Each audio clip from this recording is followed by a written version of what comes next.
ELSS equity linked saving schemes, tax saving की बात आती है और ईएलएसएस की चर्चा ना हो ऐसा बहुत मुश्किल है अपने आप में, स्पेशली आज के भारत में जहां पे आप में से अधिकतर लोग इसके बारे में जानते हैं। जो नहीं जानते हैं वो कन्फ्यूजन भी दूर हो जाएगा कि ईएलएसएस को कैसे रखना चाहिए, ईएलएसएस के क्या फ़ायदे हैं, क्या है नुकसान, किस परिस्थितियों में ईएलएसएस में नुकसान होगा।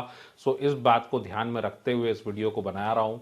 सो वीडियो में अंत तक बने रहिएगा, बहुत लंबी वीडियो नहीं होगी। मैं एक्सेल शीट से ये भी दिखाऊंगा कि किस तरीके से रिटर्न्स आते हैं, कंपैरिजन है उनके अंदर, बहुत सूक्ष्म रूप में उस कंपैरिजन को भी डिस्कस करेंगे। Equity linked savings scheme ELSS section 80C, जब बात आती है इंडिया में जितने भी तरीके के इन्वेस्टमेंट से जो टैक्स सेविंग देते हैं उसमें आपको मिलता क्या है और उनका कंपैरिजन क्या है, इसके ऊपर मैंने एक वीडियो अलग से ही बनाई हुई है कि टैक्स सेविंग के जितने भी इंडिया के इन्वेस्टमेंट्स हैं उनको कैसे कंपेयर कर सकते हैं, और वो लिंक आपके पास लास्ट में होगा इस वीडियो के अंत में। सो आप उसको भी देख सकते हैं जहाँ पे हमने सुकन्या, ईएलएसएस, पीपीएफ, पीएफ, हर किसी प्रोडक्ट को हमने वहां पे कंपेयर किया हुआ है, चाहे वो टैक्स सेविंग एफडी ही क्यों ना हो। अब इक्विटी लिंक्ड सेविंग स्कीम की बात आती है तो ये है म्यूचुअल फंड का पार्ट।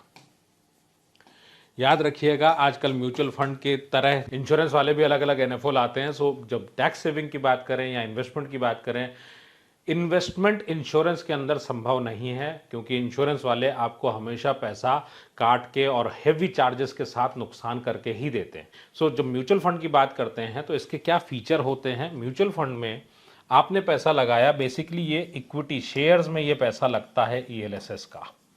सो शेयर्स में पैसा लग रहा है तो आपने एक स्कीम में पैसा लगाया और इस स्कीम में पैसा लगा के एक ही जगह से आप 60-70 स्टॉक्स में अलग अलग कंपनियों में पैसा लगाते हैं। आपके पास छोटा सा रकम है वो भी आपके बहुत सारी कंपनियों में जाता है, तो रिस्क ऑलरेडी डाइवर्सिफाई होता है शेयर मार्केट का रिस्क।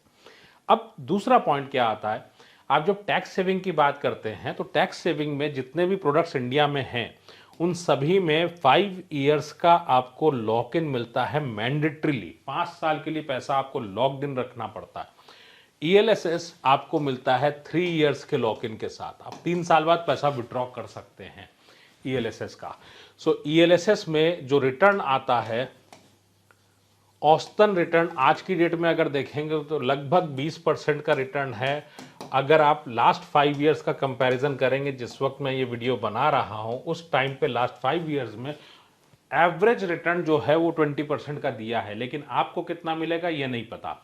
सो आपको ऐसा हो सकता है कि 7% भी मिल जाए, आपको -5% भी मिल जाए 3 साल में, और हो सकता है आपको प्लस का 15% भी मिल जाए।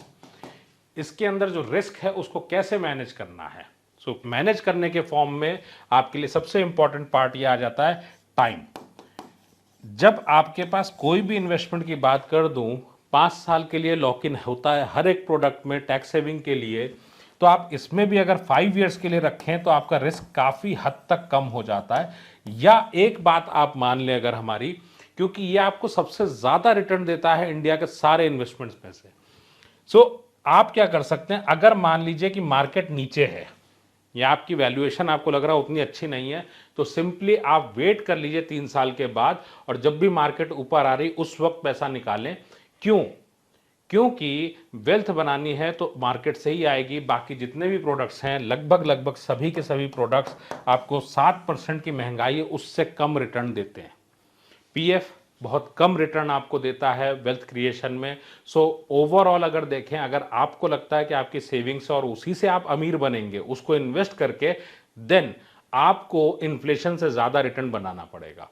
और ईएलएसएस का क्या पैसा टैक्स फ्री होता है? नहीं। ईएलएसएस में जो पैसा आप लगाते हैं इसके गेन पे 10% का कैपिटल गेन टैक्स लगता है, लेकिन अगर 1 लाख तक का कैपिटल गेन है हर साल, आप इसको टैक्स फ्री बुक कर सकते हैं अपनी लाइफ में, अपनी फाइनेंशियल ईयर में। अगर आपको 1 लाख तक का कैपिटल गेन मिला है तो this can be tax free. ये इस माध्यम से अगर देखें तो आप इस पैसे को टैक्स फ्री बना सकते हैं। अब बात यह आती है कि ईएलएसएस आपको लेना चाहिए तो क्यों? देखिए, सबसे इंपॉर्टेंट पार्ट, आप जब सेविंग्स करेंगे तो सेविंग्स से अगर वेल्थ बनानी है तो टैक्स सेविंग के लिए तो ये एक बेहतरीन टूल है, लेकिन वेल्थ बनाने के लिए भी अपने आप में बेहतरीन इसलिए हो जाता है कि ये आपको लंबे समय में आपकी वाकई में वेल्थ देता है, परचेजिंग पावर से ज़्यादा। सो मान लीजिए ये माउस 100 रुपए का है, मैंने इसको अगर 100 रुपए में खरीदा और 100 रुपए मैंने इन्वेस्ट कर दिया और 3 साल के बाद मैं उस 100 रुपए से कुछ खरीदने जाऊं, मान लीजिए मैंने एफडी में इन्वेस्ट किया है, तो मैं 3 साल के बाद इस माउस को भी नहीं खरीद सकता। जबकि म्यूचुअल फंड इक्विटी अगर है, आपको परचेजिंग पावर बढ़ा के देता है, क्योंकि 7% की अगर महंगाई है तो उससे ज़्यादा रिटर्न आपको ये देगा। अब बात क्या आती है, वेल्थ बनाने में इन्वेस्टमेंट कितना करना है। सो जब भी आप ईएलएसएस की वीडियो अगर आप देख रहे हैं तो इसका मतलब आप म्यूचुअल फंड के लिए नए हैं। सो आपको वेल्थ बनानी है तो प्रॉपर वेल्थ की प्लानिंग भी साथ में कर लीजिए।